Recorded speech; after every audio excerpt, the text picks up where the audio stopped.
नमस्कार साथियों, आदिव्यास महाविद्यालय के ऑनलाइन प्लेटफॉर्म पर आपका स्वागत है।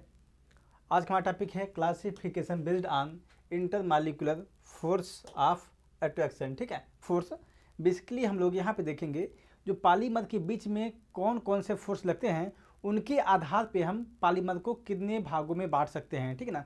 इसके पहले की क्लासेस में हम लोग देखा था कि classification of polymer on the basis of synthesis. ठीक है ना, संश्लेषण के आधार पर पॉलीमर का वर्गीकरण। ठीक है, तो उसी क्रम में आज हम लोग देख रहे हैं कि आखिरकार पॉलीमर को हम लोग अंतर आणविक बल के आधार पे कितने भागों में बांट सकते हैं। ठीक है ना।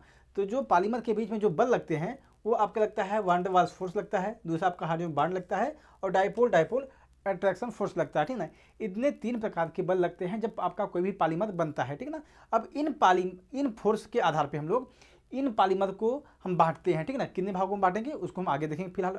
ठीक है, अब देखें पहले mechanical properties such as tensile strength, elasticity, toughness etc depend on the secondary force present between the polymeric chain. ठीक है, देखिए किसी भी कोई भी पॉलीमर है उसमें टेंसाइल स्ट्रेंथ, तनाव उसमें कितना है, उसकी स्ट्रेंथ, कोई चीज़ आप तनाव कर रहे हैं, तान रहे हैं उसको, तो उसमें कब तक उसमें सहन करने की क्षमता रहेगी, उसकी वो स्ट्रेंथ, इलास्टिसिटी वो कितना है और टफनेस कितना वो हार्ड है।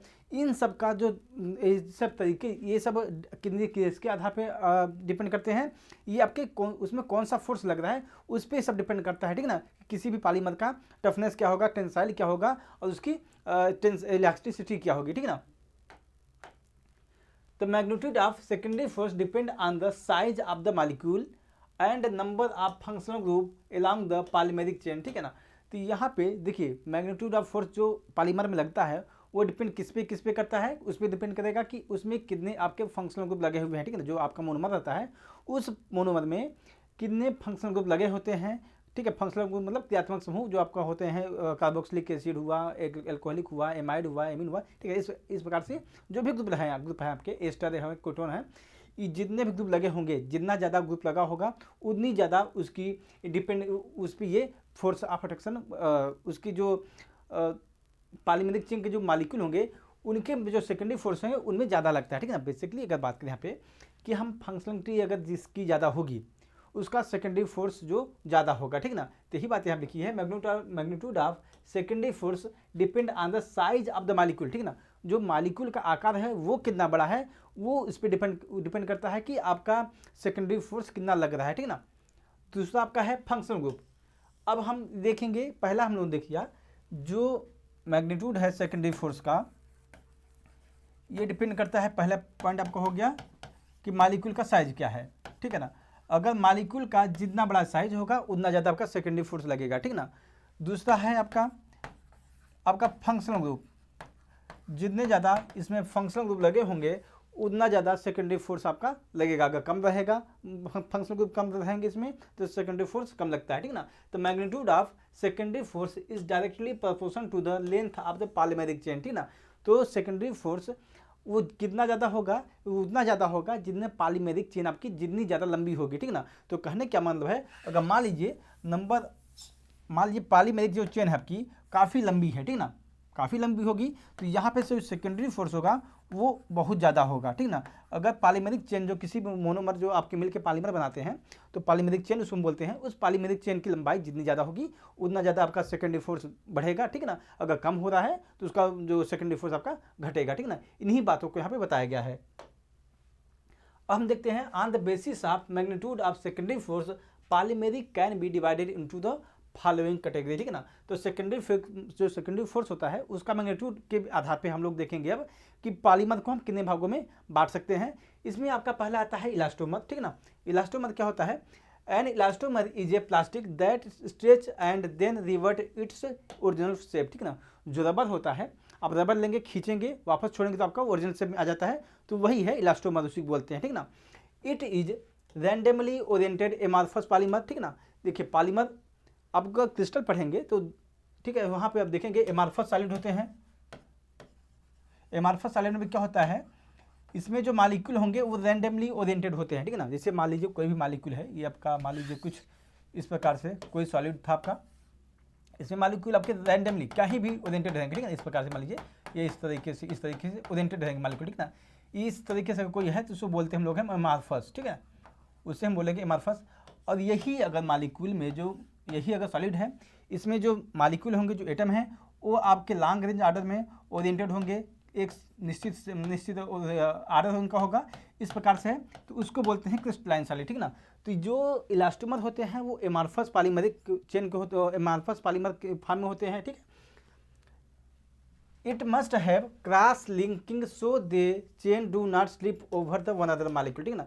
बेसिकली यहाँ पे क्या बताया जा रहा है कि ये आपके पहली बात एमार्फस रहेंगे, ठीक है ना, और इनमें क्रॉस लिंकिंग पॉलीमर होते हैं। क्रॉस लिंकिंग पॉलीमर मतलब देखिए, पॉलीमर हम लोग देखा था, एक लीनियर था, एक क्रॉस लिंकिंग पॉलीमर था, ठीक है ना। लीनियर में क्या होता है, सिंपल सा जो आपके पॉलीमर होंगे, आप इस प्रकार से वो एक रेखीय फॉर्म में होते हैं पॉलीमर वो, ठीक है ना।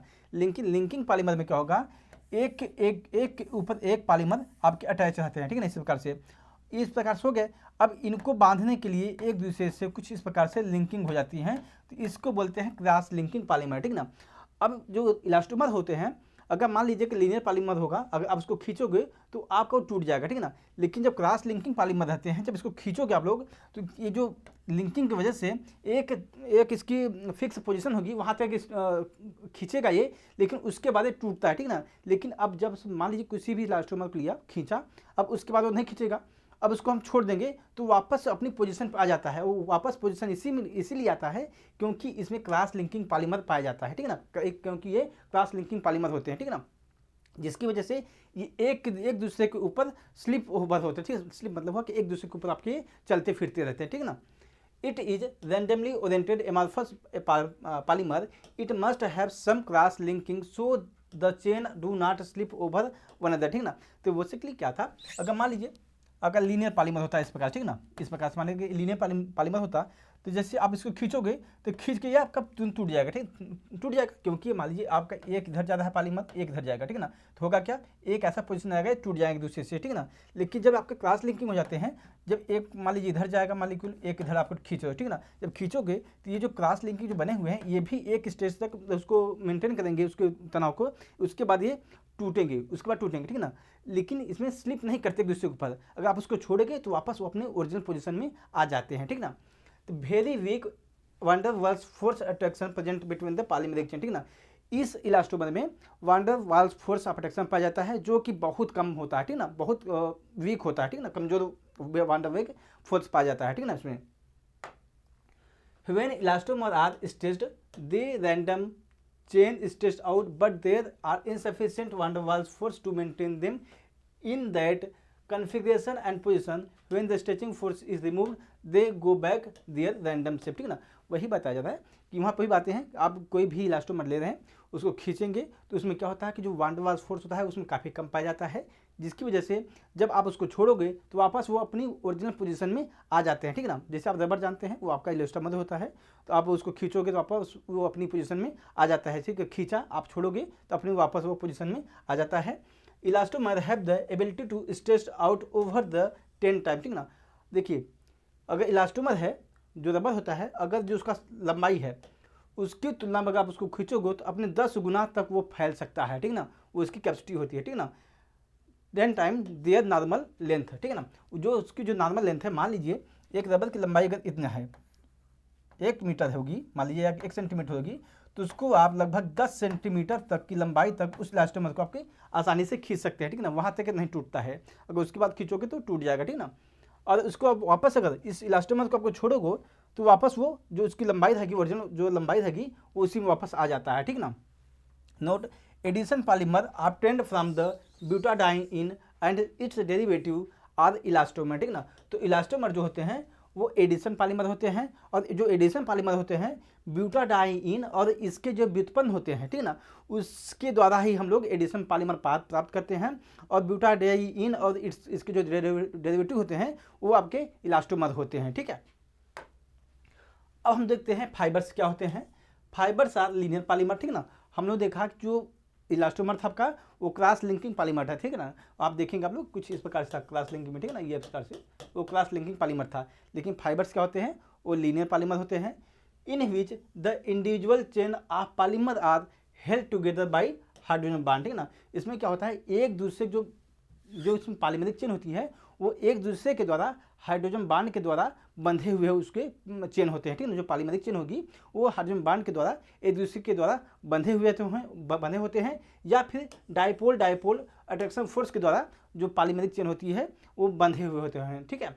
इन the fibre the polymeric chain are highly ordered with respect to one other, ठीक ना। फाइबर के केस में क्या होता है, जैसे हमने देखा था कि वहाँ इलास्टोमर में ये आपके क्रिस्टलाइन फॉर्म में थे, एमार्फस में थे, और वहाँ पे जो उनकी मालिक्यूल की जो पोजीशन थी वो रैंडमली थी, ठीक ना। क्योंकि एमार्फस जो होते हैं पॉलीमर होते हैं बेसिकली, उसमें जो मालिक्यूल होते हैं वो रैंडम मैनर रहते हैं, ठीक ना। लेकिन यहाँ बताया क्या जा रहा है कि जो पॉलीमरिक ये फाइबर्स में होते हैं ये हाईली आर्डर्ड में होते हैं, ठीक ना। आर्डर होते हैं जिसकी वजह से ये आपके कह सकते हैं कि क्रिस्टलाइन इन नेचर होते हैं, जिसकी वजह से ये आपके काफ़ी मजबूत होते हैं, ठीक ना। Due to the strong intermolecular force of attraction and highly ordered geometry, fibers have highly tensile strength and least elasticity, ठीक है ना। अब देखिए इसमें ज़्यादा आर्डरनेस है, हाईली आर्डर है, जिसकी वजह से क्या होता है इसमें हाईली टेंसाइल स्ट्रेंथ है, ठीक ना। जिसकी वजह से इसकी टेंसाइल स्ट्रेंथ काफ़ी ज़्यादा होती है, लेकिन इसकी इलास्टिसिटी मतलब इलास्टिक इसको खींच नहीं सकते आप, बहुत ज़्यादा नहीं खींच सकते, लेकिन इसकी जो टेंसाइल स्ट्रेंथ होती है वो काफ़ी ज़्यादा होती है, ठीक ना। They are crystalline in nature. Crystalline nature क्यों होगा, क्योंकि इसमें इसके जो मालिक्यूल होते हैं वो हाईली आर्डर फॉर्म में रहते हैं, जिसकी वजह से ये जो फाइबर्स होते हैं क्रिस्टलाइन इन नेचर होते हैं, and have high melting point and low solubility, ठीक ना। हाईली देखिए कोई भी मालिक्यूल होगा, अगर उसमें जो मालिक्यूल होंगे छोटे छोटे एटम जो होंगे वो अगर आर्डर फॉर्म में हैं तो उनमें दो चीज़ें होंगी, वो उनका जो मेल्टिंग पॉइंट होगा वो काफ़ी हाई होता है, और उनकी जो सॉल्युबिलिटी होती है, जो घुलनशील की प्रवृत्ति होती है वो काफ़ी कम होती है, ठीक ना। एग्जाम्पल के तौर पे आप देख सकते हैं सेलुलोज जो आपके प्लांट में पाए जाते हैं, आप देख लीजिए वो आपके पानी में नहीं घुलते हैं, ठीक ना। नायलॉन वो भी नहीं घुलता, टेरिलिन भी, ठीक ना। वुल्स मतलब आपके जो ऊनी कपड़े होते हैं, और सिल्क से, ठीक है ना। इस प्रकार से सेल्यूलोज, नायलॉन, टेरिलिन, वुल और सिल्क ये आपके फाइबर्स पॉलीमर के उदाहरण है, ठीक ना। इनकी आप देख सकते हैं ये आपके हाई मेल्टिंग पॉइंट होते हैं, और इनकी जो सॉल्युबिलिटी होती है वो काफ़ी कम होती है, ठीक है। अब हम देखते हैं थर्मोप्लास्टिक पॉलीमर क्या होता है, इसको देखते हैं। Thermoplastic polymer are polymer that have both order crystalline and amorphous, ठीक ना। देखिए थर्मोप्लास्टिक जो पॉलीमर होते हैं इनमें जो मॉलिक्यूल होते हैं वो क्रिस्टलाइन फॉर्म में भी पाए जाते हैं और एमार्फस फॉर्म में भी पाए जाते हैं, ठीक ना। Thermoplastic polymer are hard at room temperature, but when they are heated the individually chain can slip past one other and they polymer become the soft and viscous, ठीक ना। बेसिकली यहाँ पे बताया जा रहा है कि अगर थर्मोप्लास्टिक पॉलीमर आप लोगे उसको अगर आप हीट कर रहे हैं, ठीक है ना, अगर रूम टेम्परेचर पे उसको हीट, देखिए रूम टेम्परेचर पे तो हार्ड रहेगा, कठोर रहेगा, लेकिन जब उसको हीट करेंगे तो वो आपका सॉफ्ट में उसको सॉफ्टनेस आ जाएगी, मतलब कहने का मतलब वो मुलायम हो जाएंगे, और जैसे उसको आप लोग ठंडा करोगे वापस वो हार्ड हो जाते हैं, ठीक ना। जिसकी वजह से क्या होता है, देखिए कोई भी चीज़ अगर है, अगर कूल कर रहे हैं, कूलिंग पे है, मान लीजिए रूम टेम्परेचर पे है, तो बताया जा रहा है आपका वो हार्ड है, ठीक है ना, इस कंडीशन में हार्ड है, लेकिन जब इसको हीट कर रहे हैं आप तो आपका सॉफ्ट हो जा रहा है, ठीक है। अब होता क्यों है, क्योंकि जब इसको हार्ड रहेगा तो जो इसमें जो पॉलीमेरिक चेन होती है वो एक दूसरे के ऊपर सेटल रहेगी, ठीक ना, इस प्रकार से आपकी रहेंगी, ठीक है ना। लेकिन जब इसको आप लोग गर्म करते हैं तो इनके बीच के जो बांड होते हैं, जो इसमें पॉलीमर क्रॉस लिंकिंग पॉलीमर होते हैं ये, ठीक है ना। अब इसमें क्या होगा, जिसकी वजह से इन दोनों के बीच में जो थोड़ा सा फोर्स ऑफ अट्रैक्शन होगा वो कम हो जाता है, जिसकी वजह से ये जो पॉलीमेरिक चेन होती है एक दूसरे के ऊपर स्लिप होना शुरू हो जाती है, ठीक है ना, स्लिप होती हैं, जिसकी वजह से ये आपके सॉफ्टनेस में इनमें आ जाती है, ठीक ना। तो यह चीज़ यही लिखी है, heated the individual chain can slip past one other and the polymer become soft and viscous, ठीक है ना। विस्कस मतलब होता है थोड़ा सा आपको जो कह सकते हैं जिससे शहद होता है ना विस्कस फॉर्म में, चिपचिपा टाइप, उस तरीके से, ठीक है ना, ये आपका विस्कस फॉर्म में हो जाता है, ठीक है ना। इसीलिए ये सब जो होते हैं एक दूसरे के ऊपर स्लिप करते रहते हैं, ठीक है ना। This soft and viscous material become rigid on cooling, ठीक है ना। देखिए यही आपके जो हीट करने पे जो सॉफ्ट और विस्कस हो गए हैं, और यही आपस अगर ठंडा करोगे तो यही आपके हार्ड मटेरियल में कन्वर्ट हो जाते हैं, ठीक है। This soft and viscous material become rigid on cooling, the process of heat softening and cooling can repeated as many time as desired without any change in chemical composition and mechanical property of the plastic, ठीक ना। अब इस polymer में सबसे खास बात होती है कि इसको आप चाहे जितनी बार गर्म कीजिए, ठंडा कीजिए, कोई दिक्कत नहीं है, और इसको इसमें जो केमिकल प्रॉपर्टी होगी और जो इसकी मैकेनिकल प्रॉपर्टी होगी, इस चीज़ में कोई भी बदलाव नहीं होते। जो इसकी मान लीजिए जो कूलिंग पे इसकी जो प्रॉपर्टी थी, अगर वापस से हार्ड कर रहे हो आप लोग और हार्ड से हम वापस इसको अगर कूलिंग करेंगे तो जो इसमें पे इसकी जो प्रॉपर्टी यहाँ पे रही होगी वही प्रॉपर्टी यहाँ पे भी रहेगी, ठीक है ना। और जो हार्ड रहेगी, जो हार्ड के हीट करने पे जो इसकी प्रॉपर्टी रहेगी वही सब पे हीट करने में भी प्रॉपर्टी रहती है, ठीक है ना। तो बेसिकली इनमें केमिकल और मैकेनिकल प्रॉपर्टी का कोई भी बदलाव नहीं होता जब इसको हम ठंडे से गर्म करते हैं, ठीक है ना। As a result these plastic can be moulded into toys, bucket, telephone and television cases, ठीक है ना। जो आप टेलीविजन का डब्बा आता है पीछे लगाता हूँ, वो सब चीज़ें मिला के जो कवर बनाया जाता है टेलीविजन का, वो सब इसी थर्मोप्लास्टिक के द्वारा ही बनाए जाते हैं, ठीक है ना। Some common example are polythene, जो आपको अंदर प्लास्टिक होता है वो पॉलीथीन, वो आपका थर्मोप्लास्टिक होता है। पॉलीप्रोपाइलीन, पॉलीस्टरालीन, पॉलीविनाइल क्लोराइड और टेफ्लॉन, ठीक है ना। ये सब आपके थर्मोप्लास्टिक के उदाहरण है, ठीक है ना। नोट आपका addition polymer obtained from the ethylene and ethylene derivative are thermoplastic polymer, ठीक है ना। जो इथाइलिन और इथाइलिन डेरिवेटिव के द्वारा जितने भी पॉलीमर बनते हैं वो आपके थर्मोप्लास्टिक पॉलीमर होते हैं, ठीक है ना। बेसिकली यही बताया जा रहा है यहाँ पे। अब हम देखते हैं थर्मोसेटिंग पॉलीमर, ठीक है। अब इसमें क्या होगा, जस्ट उसी का इसमें देखिए वहाँ पे क्या था, जब कूलिंग थी, जब कूल था, इसमें इसका जो मटेरियल था हार्ड था, जब इसको गर्म किया गया तो ये सॉफ्टनेस इसमें आ गई, ठीक है ना। ये इसमें देखा, ये हम लोग देखा, वापस जब इसको ठंडा किया गया तो वापस से इसमें आ गया, ठीक है ना। कुल मिला के थर्मोप्लास्टिक जो था वो आपका रिवर्सिबल प्रोसेस था, ठीक है ना। लेकिन जो थर्मोसेटिंग पॉलीमर होते हैं वो आपके इरिवर्सिबल होते हैं, ठीक है ना। कहने का मतलब है अगर ठंडा करने पे, अगर ठंडे पे, अगर वो ऐसा समझिए कूलिंग पे अगर वो सॉफ्ट है, अगर रूम टेम्परेचर पे अगर सॉफ्ट है, उसको गर्म कर दोगे आप लोग तो गर्म करने पर अगर हार्ड हो जाता है तो हार्ड से वापस उसको हम सॉफ्ट में नहीं कन्वर्ट कर सकते, ठीक है ना। ठीक है ना, की ही बातें यहाँ पूरी जाती है। तो इस प्रकार से ये बोल सकते हैं जो थर्मोसेटिंग पॉलीमर होते हैं वो इरिवर्सिबल होते हैं, ठीक है ना। तो यहाँ देख सकते हैं polymer which become hard on heating are called thermosetting polymer, ठीक है ना। जो पॉलीमर ऐसे हैं जो आप गर्म कर रहे हो तो हार्ड हो जाते हैं, तो ऐसे पॉलीमर को हम बोलते हैं thermosetting polymer.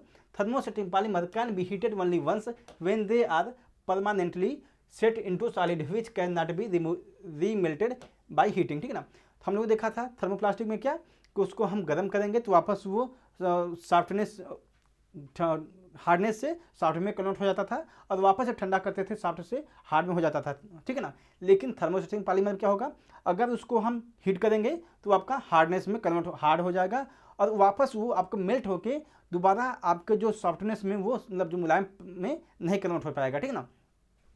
Thermosetting polymer are cross link polymer, basically ये आपका क्रॉस लिंक पॉलीमर होते हैं और जैसे उसमें भी क्रॉस लिंकिंग पॉलीमर रहे होंगे थोड़े बहुत थे, लेकिन इसमें greater degree of cross linking होती है, ठीक है ना।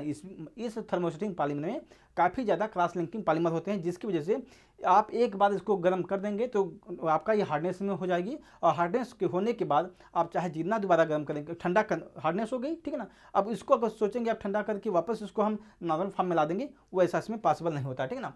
The more rigid the polymer, ठीक है, ये आपके काफ़ी ज़्यादा कठोर पॉलीमर होते हैं।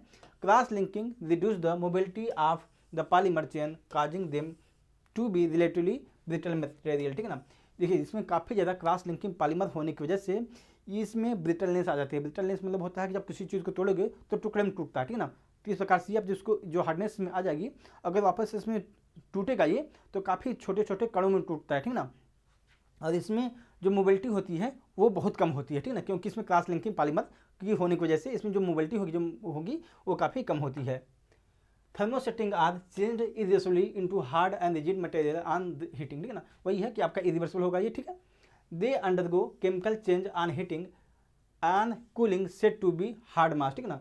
अब इसमें क्या था कि उसमें देखा था केमिकल प्रॉपर्टी और मैकेनिकल प्रॉपर्टी थर्मोप्लास्टिक में चेंज नहीं हो रही थी, लेकिन इसमें देख रहे हैं थर्मोसेटिंग पॉलीमर में कि केमिकल प्रॉपर्टी इसकी चेंज हो जाती है ऑन हीटिंग, ठीक है ना। Since the change is irreversible the polymer can not be melted again, ठीक है ना। वही है कि आप क्योंकि ये पॉलीमर जो होता है इरिवर्सिबल होता है, प्रोसेस में होता है, आप इसको अगर सॉफ्टनेस से अगर ये हार्ड में कन्वर्ट हो गया तो वापस से हार्ड से सॉफ्ट में कन्वर्ट नहीं हो पाता, ठीक है ना। एग्जाम्पल आप देखेंगे उसका, तो आपका फिनाल फॉर्मेल्डिहाइड होता है, रेजिन है, यूरिया है, फॉर्मेल्डिहाइड है, ठीक है, एल्कलाइड रेजिन है, मेलामाइन फॉर्मेल्डिहाइड रेजिन, ठीक है ना। ये आपके कुछ थर्मोसेटिंग पॉलीमर के उदाहरण है, ठीक है ना। इसका हम लोग अब देख लेते हैं डिफरेंस आखिर क्या होता है थर्मोप्लास्टिक और थर्मोसेटिंग पॉलीमर के। वही चीज़ें हैं इसमें शॉर्ट फॉर्म में लिख दी गई हैं, soften and melt on heating, ठीक है ना, soften and melt on heating and become hard on cooling, ठीक है ना। वही है, ये आप इसको देखिए, इसमें आप नॉर्मल रहेगा, ठीक है। तो आप देखिए आपका बेसिकली क्या आपका इसमें जिसको इरिवर्सिबल प्रोसेस है, ठीक है ना। यहाँ पे अगर हम इसको रूम टेम्परेचर पे अगर हार्ड है, गर्म कर रहे हैं तो ये आपका सॉफ्ट हो जाएगा, और वापस इसको ठंडा कर रहे हैं तो आपको हार्ड हो जाता है, ठीक है ना। इसके बात हुई है बिकम हार्ड ऑन हीटिंग, ठीक है ना। ये क्या होगा, इसको हम गर्म करेंगे तो कठोर हो जाता है और आपका ये इरिवर्सिबल प्रोसेस होता है। Can be moulded and remoulded and reshape, ठीक ना। इसको हम किसी भी फॉर्म में शेप में बना सकते हैं, ठीक है ना। आप मान लीजिए किसी प्रकार से में कुछ गोलाकार बनाया गया है, वापस इसको चाहते हैं आप उसको सीधा करने के लिए आसानी से ये हो सकता है, लेकिन इस केस में ये नहीं हो सकता, ठीक है ना। आप जिस फॉर्म में एक बार कन्वर्ट हो गया दोबारा ये आप उसको नहीं कन्वर्ट कर सकते दूसरे फॉर्म में, ठीक है ना। This can not be moulded, ठीक है ना, यही है, इसको आप दोबारा मोड़ नहीं सकते। This can not B remoulded और रीशेप, ठीक है ना, इसको दोबारा किसी भी और आकार में नहीं बना सकते। They are addition and condensation polymer, ठीक ना। तो आप लोग ध्यान दे लीजिएगा, थर्मोप्लास्टिक जो पॉलीमर होते हैं वो एडिशन पॉलीमर होते हैं, या फिर वो एडिशन पॉलीमर होंगे और कंडेंसेशन पॉलीमर होते हैं, ठीक है। दे आर कंडेंसेशन पॉलीमर, ठीक ना। जो थर्मोसेटिंग पॉलीमर होते हैं वो आपके केवल कंडेंसेशन पॉलीमर होते हैं। इसकी जो स्ट्रक्चर होते हैं वो लीनियर पॉलीमर होते हैं, और इसके जो स्ट्रक्चर होते हैं वो आपके वो क्रॉस लिंक पॉलीमर होते हैं, ठीक ना। तो इस प्रकार से आपका क्लासिफिकेशन हुआ on the basis of secondary force, ठीक है।